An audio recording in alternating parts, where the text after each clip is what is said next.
નમસ્કાર વિદ્યાર્થી મિત્રો, સ્વાગત છે તમારું સૌનું આપણી આ સંસ્કૃત પથ ઉપર. આ છે તમારા પોતાના જોશીભાઈ. જોરદાર સ્વાગત કરે છે. ભવતામ સર્વેશામ હાર્દમ હાર્દમ હાર્દમ સ્વાગતમ વ્યાહરામી. આજે ધોરણ 10 નો 8મો પાઠ ભણી નાખવાનો છે. સાક્ષીભૂત મનુષ્ય એટલે કે સાક્ષી બનેલો માણસ. કોઈ પણ દુર્ઘટનાનો વિટનેસ બનેલો, સાક્ષી બનેલો માણસ, એના વિશેનો આપણે પાઠ ભણવાના છીએ. તો એમાં બે ભાઈ છે, પુનિત અને સુનિત, બે મિત્રો છે. બે મિત્રો વાત કરશે અને તમને આમાંથી જોડકું પૂછાય કે ભાઈ આ વાક્ય કોણ બોલ્યું, તો યાદ રાખવાનું પુનિત પ્રશ્નો ન પૂછે. તો પ્રશ્ન કોણ પૂછે સાહેબ? સુનિત. તો પુનિત અને સુનિત આ બે મિત્રો છે ને આજે વાતો કરવાના છે કે ભાઈ એક્સિડન્ટ થાય તો એના વિટનેસ કોણ બને, શું કામ કરે, આ બધો પાઠ આપણે જોઈ નાખીએ. જોવો છે ને? જોઈએ.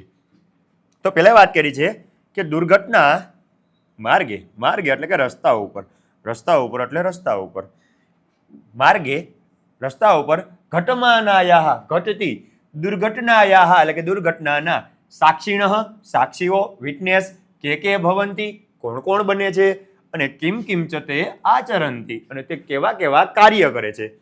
ઇતિ વિષયમ અધિકૃત્ય આ વિષય લઈને પુનિત સુનિતૌ પુનિત અને સુનિત પરસ્પરમ સંવદતઃ પરસ્પર વાતચીત કરે છે. ભાઈ માર્ગે ઘટતી દુર્ઘટનાના સાક્ષી કોણ કોણ બને છે અને તે શું કામ કરે છે, આ વિષય ઉપર પુનિત અને સુનિત આ બે મિત્રો પરસ્પર વાતચીત કરે છે. શું વાતચીત કરે છે સાહેબ? તો કહે છે ભાઈ કે પુનિતભાઈએ શરૂઆત કરી કે ભાઈ માર્ગે કદાચિત દુર્ઘટના અપી ઘટંતી. ભાઈ રસ્તા પર ક્યારેક દુર્ઘટનાઓ પણ ઘટતી હોય છે. જો અહીંયા નાહા છે ને એટલે કે બહુવચન, દુર્ઘટનાઓ, ઘટંતી એટલે કે ઘટે છે. ઘણી બધી દુર્ઘટનાઓની વાત છે, બહુવચન. કે ભાઈ રસ્તા ઉપર ઘણી વખત દુર્ઘટનાઓ ઘટતી હોય છે. તત્ર ત્યાં પ્રાયઃ એટલે કે મોટા ભાગે પ્રસ્તરાદયો જડ પદાર્થાઃ આ પથ્થર વગેરે જડ પદાર્થ હોય. ગવાદય પશવઃ આ જો અહીંયા તમને ગાય દેખાય છે, ગાય, આ ગાય વગેરે પશુઓ, અને મનુષ્યાઃ એટલે કે માણસો, ચેતી વગેરે ત્રયઃ સાક્ષીણઃ ભવંતી ચ ઇતિ એટલે કે એમ ત્રયઃ ત્રણ સાક્ષીણઃ સાક્ષી ભવંતી એટલે કે થાય છે. ભાઈ ઘણી વખત રસ્તા ઉપર દુર્ઘટના ઘટે ત્યારે ગાય વગેરે પશુ, પથ્થર વગેરે જડ પદાર્થ ને માણસ આ ત્રણ એના સાક્ષી બને છે. કિમ ત્વમ જાનાસી શું તું જાણે છે? યત કે ઘટિતાયાહ એટલે કે ઘટતી દુર્ઘટનાયાહ દુર્ઘટનાના સંદર્ભે એટલે કે સંદર્ભમાં એતે ત્રયઃ આ એક, આ બે અને આ ભાગો ત્રણ, આ ત્રણ ભિન્નમ ભિન્નમ કર્મ સમાચરંતી અલગ અલગ કાર્ય કરે છે. ભાઈ શું તું જાણે છે કે આ ત્રણે ત્રણ આ ઘટતી દુર્ઘટનાના સંદર્ભમાં અલગ અલગ કામ કરે છે? તો વાત એવી કહી રહી કે ભાઈ રસ્તા ઉપર ક્યારેક દુર્ઘટના ઘટે છે, ત્યાં મોટા ભાગે પથ્થર વગેરે જડ પદાર્થ, ગાય વગેરે પશુ અને માણસો આ ત્રણ એના સાક્ષી બને છે. તું જાણે છે? જો જાણે તો જ લાઈક કરતો જાજે. હા, તો તું જાણે છે કે આ ત્રણે ત્રણ ઘટતી દુર્ઘટનાના સંદર્ભમાં અલગ અલગ કામ કરે છે. તો તમારો ભાઈબંધ આ કહે છે, શું કહે છે? ન જાનામી, નથી જાણતો. જા, નથી જાણતો. ન જાનામી પ્રથમમ કથયતુ પહેલા કહો. યત કે પ્રસ્તરાદય કિમ કુર્વંતી આ પથ્થર વગેરે જડ એટલે કે નિર્જીવ પદાર્થો શું કરે છે? નથી જાણતો. પહેલા કે આ પથ્થર વગેરે નિર્જીવ પદાર્થ શું કરે છે? તો તમારા ભાઈબંધ કહે છે કે પ્રસ્તરાદય અચેતનાઃ સંતિ પથ્થર વગેરે તો અચેતન છે, નિર્જીવ છે, જડ છે. અચેતનનું સમાનાર્થી પૂછાય તો ખબર હોવી જોઈએ. અચેતનને શું કહેવાય? જડ. જડને શું કહેવાય?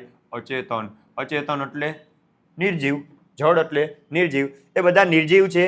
તે સ્વયં ક્રિયા કર્તુમ સમર્થાઃ ન ભવંતી તે સ્વયં ક્રિયા કરી શકવા માટે સમર્થ નથી. તે પોતાની રીતે ક્રિયા ન કરી શકે ને. પથ્થર છે, પથ્થર એ તો નિર્જીવ છે. નિર્જીવ પદાર્થ કોઈ દી પોતાની રીતે ક્રિયા કરી શકે? ના કરી શકે. આપણે એમાં કંઈક બળ આપીએ, આપણે કંઈક એમાં ગતિ લગાડીએ તો કામ કરે ને. તો કીધું છે કે ભાઈ પથ્થર વગેરે નિર્જીવ છે, અચેતન છે, તે પોતાની રીતે ક્રિયા કરવા સમર્થ નથી. અતઃ એટલા માટે તે બધા તથૈવ તિષ્ઠન્તિ એમના એમ જ પડ્યા રહે છે. પથ્થર વગેરે તો નિર્જીવ છે, પોતાની રીતે ક્રિયા કરવા સમર્થ નથી, એટલા માટે એમના એમ પડ્યા રહે છે.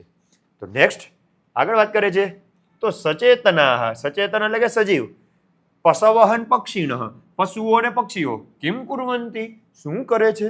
તો ભાઈ સજીવ છે એવા પશુઓ અને પક્ષીઓ શું કરે છે? જો પ્રશ્ન કોણે પૂછ્યો? સુનિતે. સુનિત એટલે યાદ રાખવાનું, આ સફેદ સુનિત અને પીળો પુનિત. સફેદ સુનીત, પીળો પુનિત. પુનિત જવાબ દેશે, આ ભાઈ પ્રશ્ન પૂછશે. એ પાછો પ્રશ્ન પૂછ્યો કે ભાઈ તો પથ્થર નિર્જીવ છે, હાલો વાંધો નહીં, તો સજીવ છે એવા પશુઓ અને પક્ષીઓ શું કરે છે? તો આ ભાઈ કહે છે જવાબ, તે એટલે કે એ બધા ઘટનયા ઉત્થિતાત, ઘટનામાંથી ઉદ્ભવતા, ધ્વનેહે એટલે કે અવાજથી, ભયમ અનુભવંતી, ડરી જાય છે. એ બધા આ દુર્ઘટનાથી જે અવાજ ઉદ્ભવે એનાથી ભય અનુભવે છે.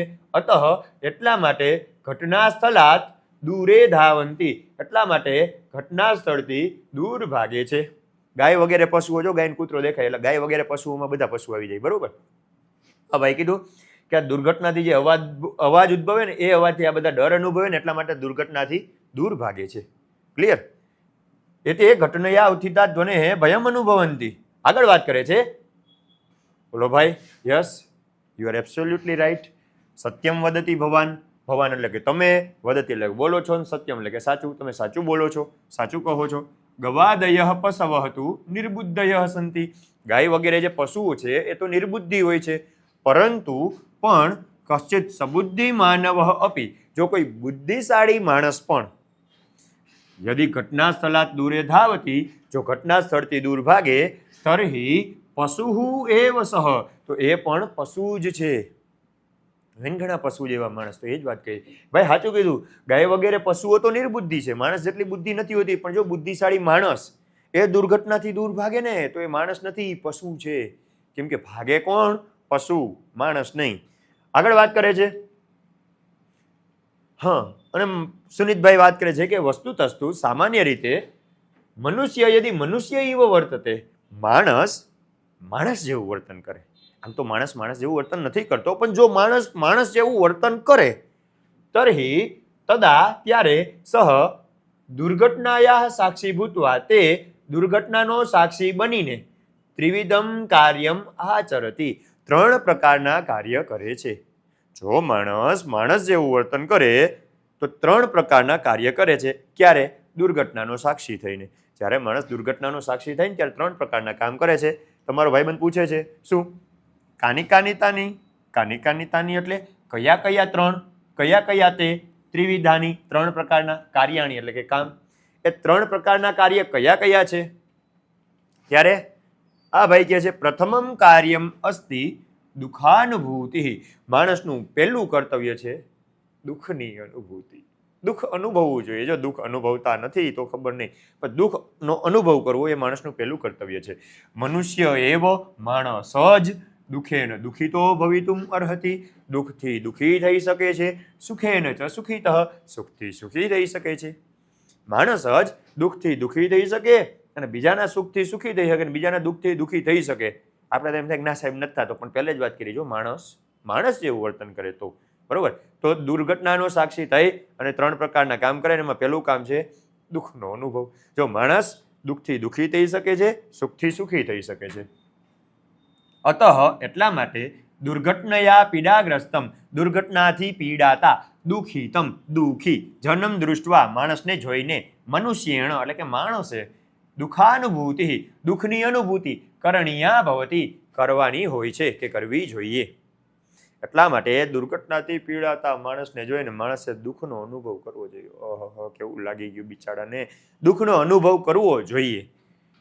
યહ ખલુ, જે ખરેખર એતાદૃશમ જીવમ પશ્યન, આવા જીવને, આવા મનુષ્યને, આવા પ્રાણીને જોઈને દુઃખમ ન અનુભવતી, દુઃખ અનુભવતો નથી, તો સહ મનુષ્ય નાસ્તિ, એ માણસ નથી.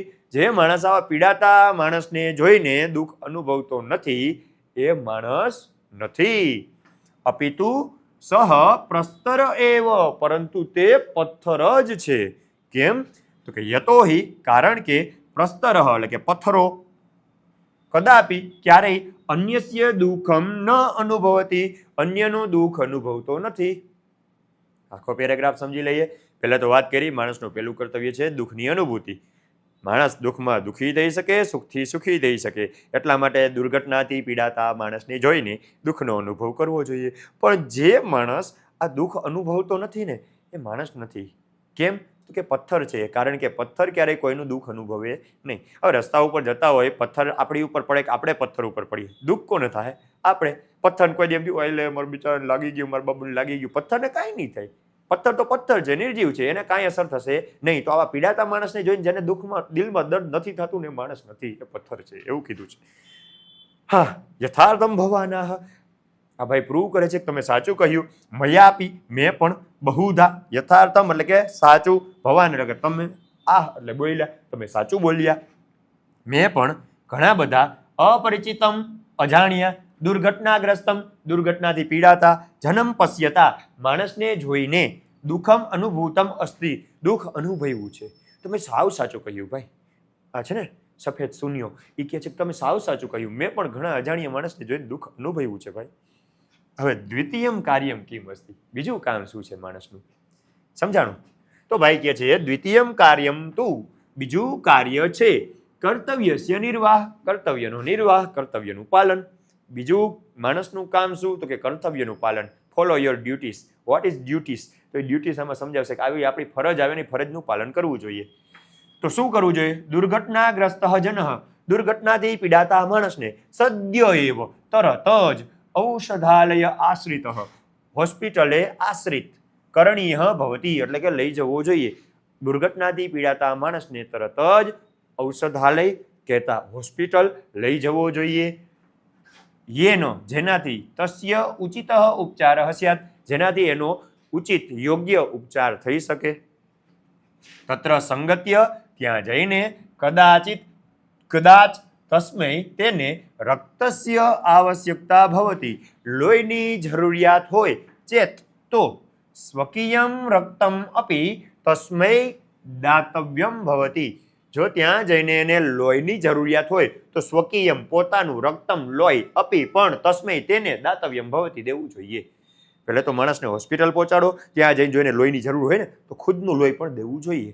આમાં ઘણાને એમ થાય કે સાહેબ એમ થોડું હાલે, બ્લડ ગ્રુપ મેચ તો થવું જોઈએ. ના ના, ચડાવી દો બાટલો, અહીંથી એક હોય ભરાવો ને એક આમ ચડાવી દો, એવું નહીં. છે મેચ તો દો, નથી તો એરેન્જ કરી દો, મેળ કરી દો. બ્લડ બેંકની વ્યવસ્થા હોય જ છે ને, તો એના માટે બ્લડની વ્યવસ્થા કરી દેવાની, એવી કોમન સેન્સ કહેવાય. બરોબર. આમે એમ કીધું કદાચ હોય ને તો પોતાનું લોહી પણ દેવામાં અચકાવવું નહીં. હોસ્પિટલે જાઓ, લઈ જાઓ, જેનાથી એનો યોગ્ય ઉપચાર થાય. ત્યાં જઈને જો લોહીની જરૂરિયાત હોય ને તો પોતાનું લોહી પણ દેવું જોઈએ. હા, એ ફરજિયાત વાત નથી. આ તો અમારા સાહેબે કીધું દેવું જ જોઈએ, ચડાવો ધરાર, એટલે નહીં મળતો હોય તો મરી રહીએ, તો એરેન્જ કરી દો. તસ્ય પરિવારે સૂચના દાતવ્ય. હવે લોહીની વ્યવસ્થા કર્યા બાદ એના પરિવારમાં સૂચના આપવી જોઈએ. સૂચના દાતવ્યા ભવતી, સૂચના આપવી જોઈએ. યેનો જેનાથી, તસ્ય પરિવારજન તેનો પરિવારના માણસો, ઔષધાલયમ આગત્ય ઔષધાલય હોસ્પિટલે આવીને, તસ્ય વિશેષ સહાયો ભવેત તેની વિશેષ સહાયતા, વિશેષ મદદ થઈ શકે. પહેલે તો હોસ્પિટલ લઈ જાઓ, જેનાથી સારવાર ચાલુ થઈ જાય. ત્યાં જઈને લોહીની જરૂર છે, પોતાનું લોહી આપો, અને ત્યારબાદ એના પરિવારને જાણ કરો. જેનાથી શું થાય તો કે એના માણસ જે સગાવાલા રિલેટિવ્સ છે આવી જાય અને એની વિશેષ મદદ થઈ શકે. તમને ખબર છે કોઈ પણ માણસની કન્ડિશન ખરાબ થઈ ગઈ હોય તો ડૉક્ટર સાહેબ એમ કહે કે ભાઈ આમાં સહી કરી દો, જો ટ્રાય કરશું, પછી અમારા ઉપર નથી. તો આવી વસ્તુ આપણે ન કરી શકીએ, આપણે તો જાણીએ કહેવાય. તો એનો પરિવાર આવે ને એ જ કરી શકે, બરોબર. તો એ પરિવારને જાણ કરી દેવી જોઈએ. અને આપણે ખબર ન હોય તો પોલીસને જાણ કરી દેવી, એ તો ખાલી કોમન સેન્સ. આમાં આપણે પરિવારને જાણ કરવાની વાત કરી છે. દુર્ઘટનાયા સાક્ષીણ, દુર્ઘટનાના સાક્ષી મનુષ્યનું એતાદૃશમ કર્તવ્યમ, આવું કર્તવ્ય છે. તમને આમાં ઘણી વખત આ પ્રશ્ન એ પૂછાય છે ને ઘણી વખત આ ટૂંકનો પૂછાય છે કે માણસના કર્તવ્ય જણાવો. તો જો પ્રશ્ન પૂછાડો 3 કર્તવ્ય છે, 3 કર્તવ્ય મેન કર્તવ્ય આવે, પણ તમને એમ કે માણસનું બીજું કર્તવ્ય જણાવો તો આ લખવું પડે. માણસનું બીજું કર્તવ્ય, કર્તવ્યનું પાલન. હોસ્પિટલ લઈ જાઓ, ઉપચાર થાય, લોહી આપો, અને ત્યારબાદ પરિવારને જાણ કરો. આ માણસનું કર્તવ્ય છે. અને સર્વૈહિ મનુષ્યૈહિ, બધા માણસોએ અસ્ય કર્તવ્યસ્ય નિર્વાહ, આ કર્તવ્યનું પાલન કરણીય એવ, કરવો જ જોઈએ. બધા માણસોએ આ કર્તવ્યનું પાલન તો કરવું જ જોઈએ. જો પહેલું કર્તવ્ય શું હતું? દુઃખની અનુભૂતિ. માણસ જેમ વર્તે ને તો પહેલે દુઃખ અનુભવે, કોઈ પણ પીડાતા માણસને. પણ માની લો માણસ દુઃખ અનુભવતો નથી તો એ માણસમાં કઈ ફેર પડે? અહીંયા જઈને એમ કહે કા હાખડી ન જાતો હોય તો ઠકાઈ ગયો ને, પડી ગયો ને, ભાંગી પડ્યો ને, તો એ માણસને આટલો ફેર નહીં પડે. પણ તમે એને આ કર્તવ્યનું પાલન નહીં કરો, એનો હોસ્પિટલ નહીં લઈ જાઓ, એની મદદ નહીં કરો તો ફેર પડશે. એટલે બધા માણસે આ કર્તવ્ય તો કરવું જ જોઈએ. ડન. આગળ વધીએ છીએ. શું કહે છે ભાઈ? તો આ જ વાત કરી છે, કર્તવ્યનું પાલન. જો દુર્ઘટનાના સાક્ષી માણસ બને ને તો એને આવું કામ કરવું જોઈએ.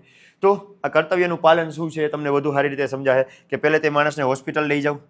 હોસ્પિટલ જો અહીંથી બાપાને ઉપાડી, બાપા જ નહીં છોકરો છે આપણા જેવો, તો છોકરાને ઉપાડીને જાય છે તો પહેલાં તેને ઔષધાલય લઈ જાઓ જેના તેને યોગ્ય ઉપચાર થાય. ઔષધાલય પહોંચી ગયા પછી શું કરો તો કે લોહીની જરૂરિયાત હોય તો પોતાનું લોહી પણ આપવું જોઈએ અને ત્યારબાદ એના પરિવારને જાણ કરવી. આ 3 બીજા કર્તવ્યમાં આવે છે જેનું નામ છે કર્તવ્યનું પાલન. ડન. આનાથી તમને વધુ સારી રીતે સમજાઈ ગયું હશે. અને નેક્સ્ટ ઓલો ભાઈ પૂછે છે તૃતીયમ કાર્યમ કિમ અસ્તિ, ત્રીજું કામ શું છે યત જે ઘટનાયા સાક્ષી મનુષ્ય આચરત, જે દુર્ઘટનાનો સાક્ષી માણસ કરે, જે દુર્ઘટનાનો સાક્ષી બનેલ માણસ આચરે એવું ત્રીજું કાર્ય કયું છે તો તમારો ભાઈબંધ કે છે તૃતીયમ કાર્યમ અસ્તિ બોધ પ્રાપ્તિ. માણસનું ત્રીજું કર્તવ્ય છે બોધ પ્રાપ્તિ. મનુષ્યેણ માણસે સદૈવ હંમેશા બોધ પ્રાપ્તયે પ્રયત્ન કરણીયો ભવતી, બોધ પ્રાપ્તિ માટે પ્રયત્ન કરવો જોઈએ. યદા વયમ જ્યારે આપણે કસ્યાચિત દુર્ઘટનાયા કોઈ દુર્ઘટનાના સાક્ષીણ ભવામઃ સાક્ષી બનીએ છીએ તદા ત્યારે કર્તવ્યમ સમાચરંત કર્તવ્યનું પાલન કરતા કરતા દુઃખમ અનુભવંત દુઃખનો અનુભવ કરતા કરતા તસ્યાહ દુર્ઘટનાયાહ તે દુર્ઘટનામાંથી કંચિત કાંઈક બોધમ અપી શીખ પણ બોધ પણ એમાંથી કંઈક શીખ મેળવી શકીએ, બોધ મેળવી શકીએ, ઇંગ્લિશમાં મોરલ મેળવી શકીએ, પ્રાપ્તુમ અર્હામઃ એટલે કે પ્રાપ્ત કરી શકીએ છીએ. જ્યારે દુર્ઘટનાના સાક્ષી થઈએ ત્યારે દુઃખનો અનુભવ કરતા કરતા કર્તવ્યનું પાલન કરતા કરતા સાથે આપણે એમાં કંઈક શીખી પણ શકીએ. કેમ શું શીખી શકીએ તો કે વિના કારણમ દુર્ઘટના ન ભવતી, કારણ વગર દુર્ઘટના થતી નથી. આપણે ગાડી લઈને જતા હોય અને આડે ગાયું ભેહું જોવા જાય તો સામે ખૂટીઓ આવી જાય ને ભટકાઈ જાય, થાય ને આવું? હા, તો કોઈ પણ કારણ વગર દુર્ઘટના થતી નથી. તત્ર ત્યાં કસ્યચિત જનસ્ય ત્રુટિ કારણમ ભવતી, કે કોઈ માણસની ભૂલ એનું કારણ હોય છે. સા ત્રુટિ જ્ઞાતવ્યા, એ ભૂલ જાણવી જોઈએ અને તદનંતરમ ત્યારબાદ તાદૃશીમ ત્રુટિમ તેવી ભૂલ અહમ હું ન કદાપી કરીશ્યામી ક્યારેય કરીશ નહીં. ઇતિ બોધોપી પ્રાપ્તવ્ય એવો બોધ પણ એમાંથી મેળવવો જોઈએ. ભાઈ માણસ દુર્ઘટનાનો સાક્ષી બને ત્યારે બોધ પ્રાપ્તિ પણ કરી શકે છે. તો શું બોધ મેળવી શકે તો કે કોઈ પણ કારણ વગર દુર્ઘટના ઘટતી નથી, તો એ દુર્ઘટનામાં કોઈ ને કોઈ માણસની ભૂલ કારણ હોય છે. આ ભૂલને જાણવી અને આવી ભૂલ હું ક્યારેય નહીં કરું એવો બોધ પણ એમાંથી મેળવવો જોઈએ. પ્રાપ્તવ્ય એવો મેળવવો જોઈએ. ભાઈ કીધું સાધુ કથિતમ ભવતા, સાવ સાચું કહ્યું તમે. ઘટનાયા સાક્ષિણ સંત, દુર્ઘટનાના સાક્ષી બનીને કર્તવ્યમ સ નિર્વહંત અપી, કર્તવ્યનું નિર્વહન કરવા છતાં પણ દુઃખમ અનુભવંત અપી, દુઃખનો અનુભવ કરવા છતાં પણ યદિ વયમ બોધપાઠમ ન પ્રાપ્નુમઃ, જો આપણે બોધ મેળવીએ નહીં કે બોધપાઠ મેળવીએ નહીં તદા વયમ મનુષ્ય ન સ્મઃ, તો આપણે માણસ કહેવાય નહીં. હા સાચું કીધું ભાઈ. દુર્ઘટનાના સાક્ષી બનીએ, દુઃખ અનુભવીએ, કર્તવ્યનું પાલન કરીએ અને સાથે સાથે જો આપણે બોધ ન મેળવીએ ને તો આપણે માણસ નથી. અને આ મનુષ્યના 3 મૂળ કર્તવ્ય થઈ ગયા. પહેલું કર્તવ્ય છે દુઃખની અનુભૂતિ. જો આ દીદી દુઃખી થાય છે, કદાચ તમને દેખાતું હોય તો આ દુઃખનો અનુભવ કરવો. કોઈને દુર્ઘટનામાં પડેલો જોઈ અને એમના માટે આપણે દુઃખ થવું જોઈએ, આ પહેલું કર્તવ્ય. બીજું છે કર્તવ્યનું પાલન. હવે કર્તવ્યના પાલનમાં પહેલાં તો હોસ્પિટલ લઈ જાઓ, પછી એને લોહીની જરૂરત લોહી આપો અને પછી એને ઘરે જાણ કરો. અને ત્રીજું છે બોધ પ્રાપ્તિ. જો આમ બિલારી કાચ લઈને જોઈ છે સીઆઈડીની જેમ કે આમાં શું ભૂલ હતી, એમાં શું વાક હતો કે કોની ભૂલ હતી, તો કોઈ પણ દુર્ઘટના કારણ વગર નથી થતી, એમાં માણસની ભૂલ હોય છે. આ ભૂલને જાણી લ્યો અને એવી ભૂલ હું ક્યારેય નહીં કરું, આવો બોધ પણ એમાંથી મેળવવો જોઈએ. ડન. હવે આમાંથી એક તો પ્રશ્ન બન્યો છે દુર્ઘટનાના સાક્ષી કોણ કોણ બને? પથ્થર વગેરે જળ પદાર્થ, ગાય વગેરે પશુઓ, માણસો. આ 3 એના સાક્ષી બન્યા કે નહીં? પહેલે તો પથ્થર બન્યા હતા. પથ્થર સાક્ષી બનીને શું કર્યું? કાંઈ ન કર્યું, પડ્યા રહ્યા. કેમ તો કે નિર્જીવ છે, કાંઈ ન કરી શકે. બીજા કોણ હતા? બીજા બન્યા પશુઓ. તો પશુઓ શું કરે? પશુઓ દુર્ઘટનાથી જે અવાજ ઉદ્ભવે, ધડામ દઈને અવાજ ઉદ્ભવે, આ અવાજથી ડરી જાય છે અને એના કારણે ભાગે છે. એટલે એ તો હા સાચું કીધું ભાઈ. પશુઓ તો નિર્બુદ્ધિ છે પણ માણસ તો બુદ્ધિશાળી છે. બુદ્ધિશાળી એ બુદ્ધિશાળી માણસ જો દુર્ઘટનાથી દૂર ભાગે તો એને માણસ કહેવાય નહીં, પશુ જેવો છે. પછી વાત કરી માણસ થઈ, જો માણસ જેવું વર્તન કરે તો 3 કામ કરે અને એ 3 કામ કયા છે? આ. ડન. નેક્સ્ટ જોઈએ. આ જે તમને પેરેગ્રાફ છે, પેરેગ્રાફનું ભાષાંતર આપી દીધું. કદાચ તમારે બુકમાં લખવું હોય કે ક્યાંક હોય તો તમને કામ આવે તો તમે જોઈ લ્યો. આ પહેલો પેરેગ્રાફ એનું ભાષાંતર, આ બીજો પેરેગ્રાફ એનું ભાષાંતર, આ શું કામ, જો આપણે સંસ્કૃત તો સમજીએ છીએ, સાથે ગુજરાતી સમજતા જઈએ, પણ કદાચ તમને હું એક બુકમાં લખું છે સાહેબ, તો એના માટે આ પેરેગ્રાફ આપ્યા છે. કોઈ પણ પાકા કરવા હોય તો આ રીતે પેરેગ્રાફ તમે પાકા કરી શકો, કેમ કે ધોરણ 10ની બોર્ડમાં પાઠ નંબર 8 કેટલો આઈએમપી છે એટલી તમને ખબર જ હશે, છે ને. સૌથી મોસ્ટ આઈએમપી સૌથી વધુ માર્ક આપતો પાઠ છે 8મો પાઠ, એટલા માટે આને તો તમારે પાકો સારી રીતે કરવો જ પડે. તો તમને એવું હોય તો સ્ટોપ કરી કે સ્ક્રીનશોટ પાડી અને આ બધા પેરેગ્રાફ લખી શકો, વાંચી શકો. બાકી સમજી તો તમે ગયા જશો, અને જો સમજ્યું હોય ને તો કોમેન્ટ કરીને કહી દેજો, હા સાહેબ, હા સમજાઈ ગયું, બરોબર. તો આ બધાને તમે સ્ક્રીનશોટ પાડી લેજો અને લખવા હોય તો લખી લેજો. છેલ્લો પેરેગ્રાફ, હા, ત્રીજું કામ શું છે તો કે ઘટનાના સાક્ષી માણસે કરવું જોઈએ, તો કે માણસ સાચું કહ્યું. અને આવો આપણો પાઠ હતો 8મા પાઠ. નાટ્ય પાઠોમાંથી સંસ્કૃત MCQ સંસ્કૃત પ્રશ્નો પૂછાતા નથી અત્યાર સુધીમાં, ભવિષ્યમાં કંઈ નક્કી નહીં, પણ અત્યાર સુધી પૂછાતા નથી, એટલે સ્વાધ્યાય મૂક્યું નથી. સ્વાધ્યાયના આપણે ગુજરાતી પ્રશ્ન ટૂંકનું બાકી કરી લેવાની, એને ભાષાંતર ખાસ ડન. અને એક ઓલા ગુજરાતીનું સંસ્કૃત કરવાનું વાક્ય આવે છે, એનો આપણે એક વિડીયો હશે જ. તો એ બધું તમારે જોઈ લેવાનું અને મળતા રહેવાનું આ જ લેક્ચરમાં, આ જ પ્લેટફોર્મ ઉપર, સંસ્કૃત પથ ઉપર. જો ગમે તો લાઈક કરી નાખજો અને કમેન્ટ કરી નાખજો, જોશીભાઈ જોરદાર એમ કરીને, બરોબર. Thank you. જય હિન્દ, જય ભારત. મળીએ નેક્સ્ટ લેક્ચરમાં.